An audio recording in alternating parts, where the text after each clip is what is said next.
Hello guys, അപ്പോൾ ഞാനൊരു eyebrow growth challenge തുടങ്ങുന്ന പറഞ്ഞിട്ടുണ്ടായിരുന്നു കേട്ടോ. കറക്റ്റ് 7 ദിവസം 1 വീക്ക് ചാലഞ്ച് ആയിട്ടാണ് ഞാൻ എടുത്തത്.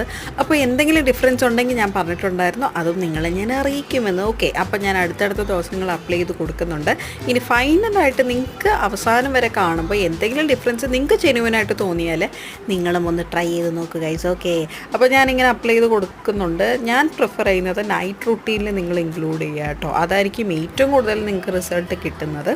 അങ്ങനെ ഞാൻ അടുത്തടുത്ത ദിവസങ്ങളിൽ അപ്ലൈ ചെയ്ത് കൊടുക്കുന്നുണ്ട്. സ്ലോലി ഗ്രാജുവലി ഒരു 6 ദിവസമൊക്കെ കഴിഞ്ഞ് 7ാമത്തെ ദിവസമൊക്കെ ആയപ്പോഴും ഇതേപോലെയാണ് കേട്ടോ എൻ്റെ പിരിവ് വരുന്നത്. സത്യം പറഞ്ഞാൽ എൻ്റെ പിരിവ് ഭയങ്കര ശോകം പിടിച്ചൊരു പിരിവ് കേട്ടോ. ഒട്ടും കട്ടിയില്ല, നല്ല ലൈറ്റായിട്ടിരിക്കുന്നൊരു പിരിവാണ്, ഒരുപാട് ഫെയ്ഡായിട്ടിരിക്കുന്നൊരു പിരിവാണ്.